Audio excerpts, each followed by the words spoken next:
My name's Daniel Connell. For the last 10 years I've been developing low-tech alternative infrastructure, basically things that people can make themselves from recycled readily available materials, which takes care of their basic human needs. This is mostly to do with energy, water and sanitation, food, that sort of thing. I'm at a place called Vaidara Labs in the hills of Barcelona, working with a group called COACT to develop a pico hydro turbine.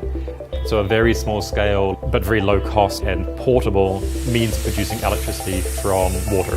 Basically right there. So the whole project has been open source, making things more accessible. Theoretically, anybody anywhere can make this stuff and get access to these resources. There's a bit of optimization is going to start rapidly paying off. So we're going to try again with two different approaches. A basic computer fan. Plan B.5 is this impeller design, which we're going to now 3D print.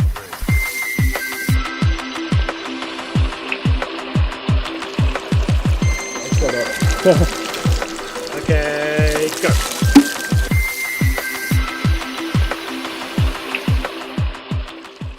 So this is the phase 3 turbine. It's similar to the previous ones that we tested. I am going to flip it around direction-wise though, so that the water is going to come in from here.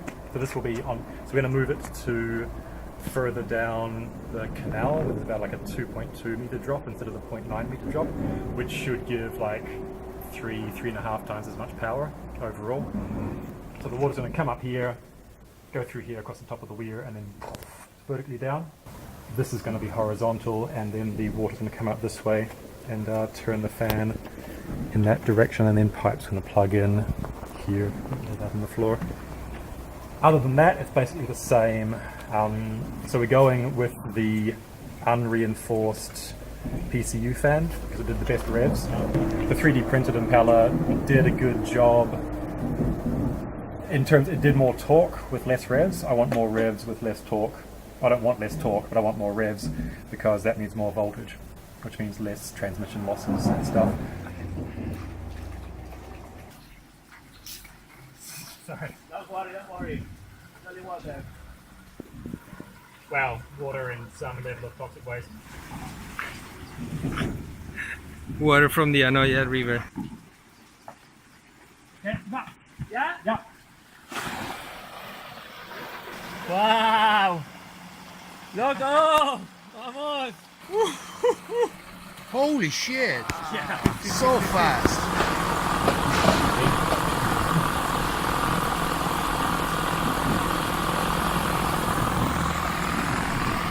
Super!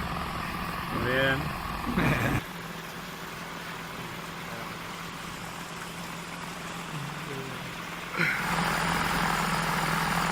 There we go. That's the number.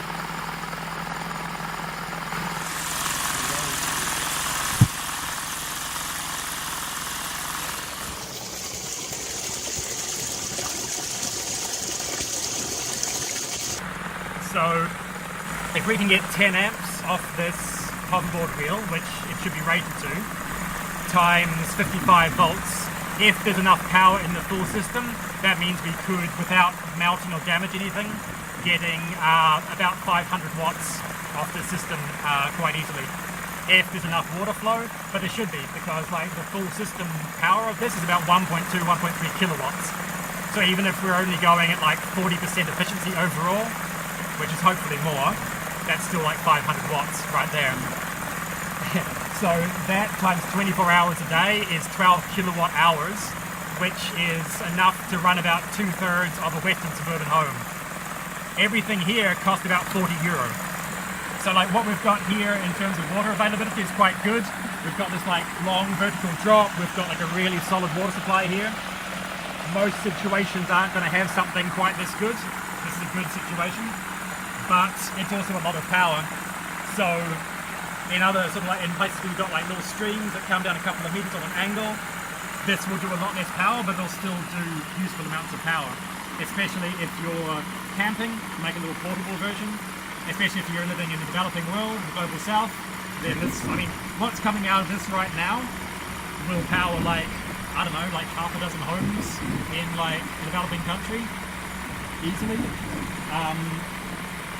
and cost less there than it did here because generally materials are more cheap. But this is all very, very standard stuff. The hoverboard wheel, not so much. Everything else you can get anywhere in the world. This can get swapped out for a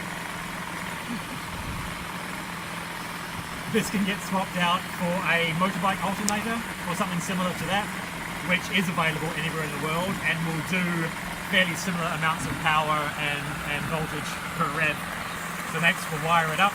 That'll be on these guys here at Califo to have to design a system for themselves, which is kind of like do what they want it to do, wire it in, and then we'll start getting some numbers, some data, and actually broadcast. Once this has been going for a while, and as long as it doesn't break, I mean, we still need to like burn this in, obviously, over like days and weeks and months. But if it does all hold together, if it does seem like it's a fairly optimized design, then I'll be doing a full 3D animated construction tutorial how to build the thing itself, and then everyone can make one if they want one. So basically this is a very good result. This is a very good result. I'm pretty happy with this. Alright, let's see how easy this is. Yeah, pretty easy.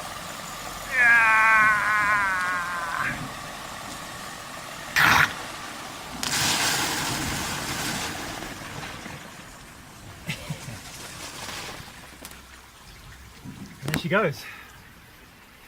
With the previous test, the propeller was down the bottom and the water was coming down past it, which is generally how these things are done and feels more intuitively like how a turbine should be.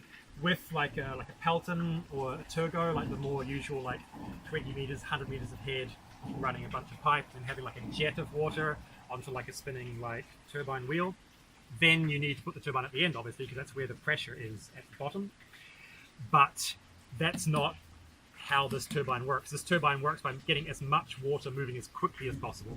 Not like the pressure difference between the start and the end isn't where the power is coming from. The power is coming from the momentum. So it's more like a wind turbine in principle than a water turbine like a Turgo or a Pelton.